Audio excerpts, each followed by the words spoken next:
Estamos de volta com o programa que discute a adoção no Brasil, com a presidente do Instituto Geração Amanhã, Sandra Sobral, e o juiz do Tribunal de Justiça do Estado de São Paulo, Iberê de Castro Dias. Uma questão interessante para ser colocada, e esse assunto passou a fazer parte das nossas vidas e a gente não poderia deixar passar aqui. Essa pandemia que a gente talvez jamais imaginou que pudesse parar o mundo como parou, né? Foram 2 anos aí difíceis, até um pouquinho mais de 2 anos. Ainda não estamos livres dela, essa que é a grande realidade. E segundo um estudo do Imperial College, cerca de 170 mil crianças perderam o pai ou a mãe para a Covid-19 no Brasil, até o final do ano passado. De quais formas, eu quero saber de vocês, isso pode ter afetado a vida dessas crianças, não é? Que perderam os seus pais. Existem programas sociais para essas crianças? Quer dizer, eu queria saber da Sandra para começar e depois o doutor Iberê fala também, porque é uma questão interessante, né? Logo se pensa, poxa, então essas crianças podem ser adotadas? Será que é assim? Então a Sandra vai explicar para a gente. Por favor, Sandra. Em primeiro lugar, acho que é importante colocar que durante a pandemia, como as crianças estavam menos sujeitas a pegar e até correr riscos graves com a pandemia, a gente olhou muito para os adultos, né? E a gente não percebeu o que estava acontecendo com a realidade no mundo inteiro. Isso não foi só no Brasil, mas o Brasil, com certeza, pelos números que a gente tem gerais, foi um dos países mais afetados. Se fala em 5 milhões de crianças no mundo, segundo esse estudo, que perderam um dos pais, ou um dos genitores, ou os dois, né, durante a pandemia. Então, o que isso significa? Como você falou, não é porque uma criança perdeu um dos seus pais, ou ambos, que ela foi para um abrigo, que ela está disponível para adoção. Não é assim que acontece. A maior parte dessas crianças tem um avô, um cuidador próximo, ou um tio, algum parente que está assumindo esse cuidado, né? Então, isso é importante lembrar. O primeiro impacto que a gente percebe é o impacto mais óbvio, que é o impacto emocional. Então, assim, a perda de um familiar direto, pai, a mãe, ou o cuidador, né? Muitos eram cuidados por avós, representa um impacto emocional fortíssimo, é um dos maiores traumas que uma criança pode viver, especialmente nesses primeiros anos de idade, na primeira infância. Então, é um trauma, com certeza. O que isso vai impactar, né, na vida adulta depende de como esse trauma vai ser cuidado e trabalhado. Então, existe esse trauma pela perda, existe também o luto que muitas crianças não puderam ter, né? Na pandemia, nem puderam ter contato com seus familiares, não puderam visitar, nem puderam acompanhar um velório, um enterro. Então, isso é um impacto também emocional muito grave. O outro tem a ver com a readaptação dessas crianças. Então, assim, como readaptar a uma nova vida, a uma nova fase, a um novo cuidador.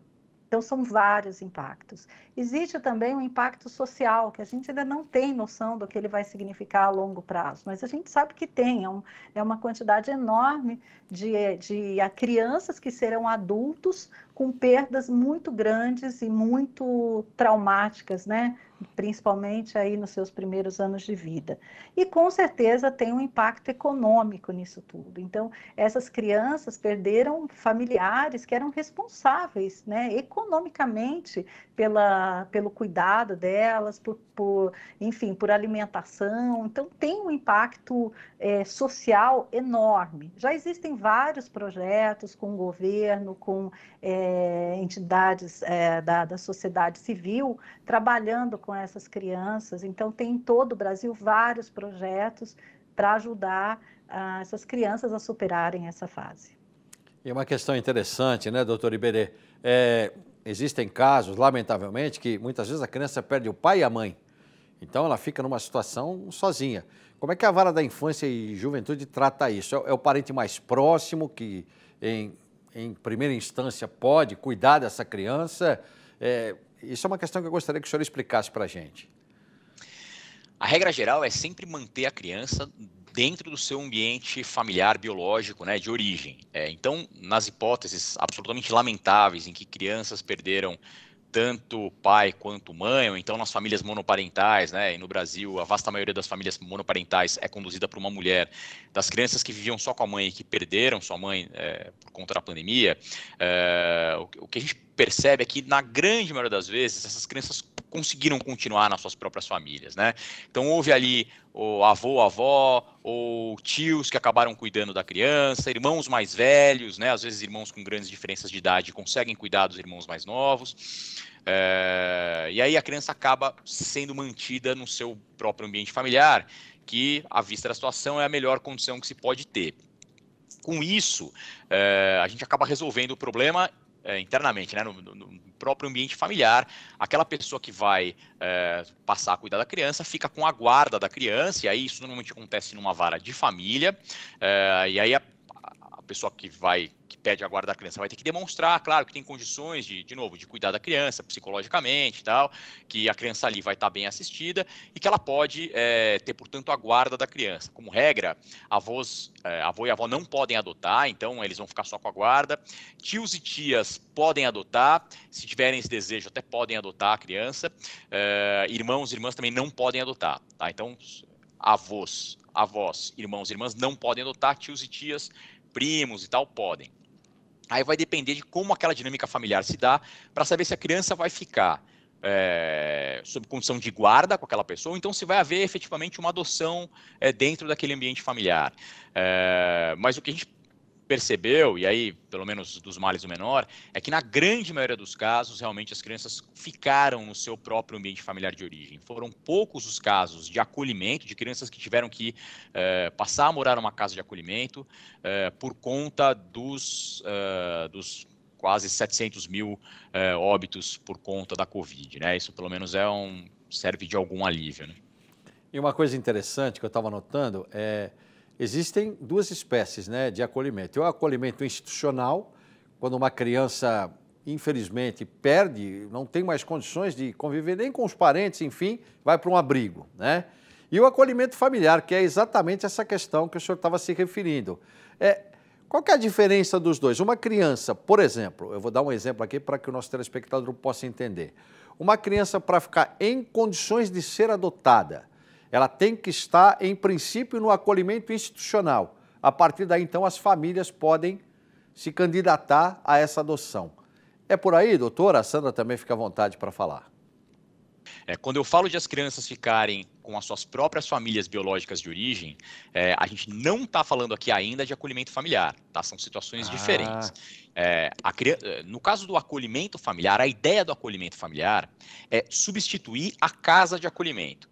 Houve um estudo muito grande, iniciado com crianças da Romênia, esse foi o primeiro grande estudo que se fez a respeito do tema, demonstrando que as crianças permanecerem em casas de acolhimento, sendo cuidadas por pessoas diferentes, né, que trabalham em regime de turno, que são os cuidadores, também não tem jeito, não dá para ser de outra forma.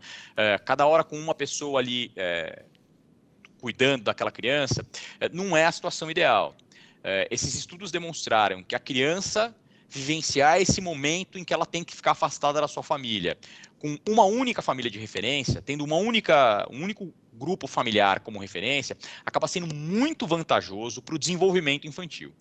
Então, a ideia do acolhimento familiar é a gente habilitar e treinar, e a Sandra é expert nisso, treinar e habilitar famílias que se candidatem a servir como se fosse uma casa de acolhimento. Só que naquela família, normalmente só vai ficar uma criança ou então grupos de irmãos, né? Podem ser duas crianças que sejam irmãs entre si, né? Essa é a maioria dos casos. Então, o acolhimento familiar é, na verdade, uma instituição que substitui o acolhimento institucional. E a criança vai ficar na família acolhedora o tempo necessário para se resolver. Ou se ela vai voltar para sua família de origem, para sua família biológica, ou se ela vai ser adotada por uma outra pessoa. Tá? A família acolhedora não pode adotar, isso é bem importante de ficar claro. Então, a gente tem só que estabelecer essas diferenças aqui e eu já passo a bola para a Sandra.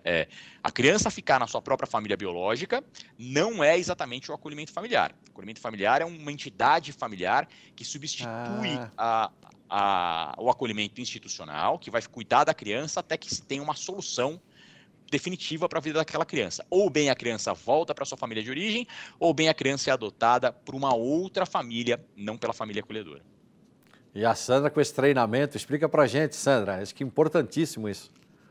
Eu acho que é importante, assim, até um pouquinho antes, contar que as pessoas não entendem por que uma criança é retirada da sua família, né? Como o doutor falou, ela é retirada quando essa família, quando essa criança sofre algum tipo de violência, então seja negligência, abusos, falta de cuidados, ela não é tirada, né? É a última decisão que é tomada. Então, isso é a última instância, retirar uma criança da sua família. Então, se retira para protegê-la.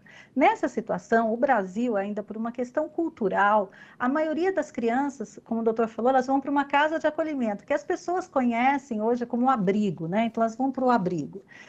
Nos países desenvolvidos, já tem uma outra cultura, até em razão dessas pesquisas, principalmente essa da Romênia, que deu origem a uma mudança muito grande mundial. Então, hoje, a maior parte dos países desenvolvidos, aí a gente está falando de Europa, Estados Unidos, Canadá, Austrália, colocam as suas crianças, quando precisam de proteção, numa família acolhedora. Então, elas ficam com essa família, né, elas são retiradas da sua família de origem, que é a mãe, o pai, os avós, com quem ela tivesse, para resolver a situação dessa criança. Então, é uma proteção temporária. Quando ela é retirada, como eu disse, nos países desenvolvidos, a maior parte, hoje nós estamos falando em 90%, até 95%, 98% das crianças são colocadas em famílias acolhedoras. No Brasil, a situação é inversa. Hoje a gente tem 5%, a última estatística está próxima de 5%, de crianças em famílias acolhedoras, e a maior parte dessas 30 mil crianças acolhidas estão em acolhimento institucional. Isso acontece por várias razões e até por um desconhecimento. Então, é muito importante a gente estar falando desse assunto aqui agora, porque é um tema muito desconhecido ainda da população em geral, até dos profissionais que trabalham e cuidam dessas crianças. Existem ainda muito desconhecimento e resistência a esse modelo de acolhimento, mas as pesquisas e a prática têm mostrado, como o doutor falou, assim, a questão mais importante quando a criança é retirada da sua família é manter o vínculo. Então, a questão do vínculo ele é fundamental para o desenvolvimento neurológico e emocional dessas crianças. Ô, Sandra, obrigado, viu? A gente sabe que, sem dúvida nenhuma, é um tema que eu já vi que um programa só não vai ser suficiente, né? Até porque existem muitas dúvidas, muitas questões que têm de ser colocadas. Nós vamos para um rápido intervalo. No próximo bloco, queria que a Sandra concluísse essa questão, falando inclusive desse treinamento que eu acho bastante interessante. E vamos abordar outros temas que são importantes também. A gente vai para um rápido intervalo, já voltamos com decisões e argumentos.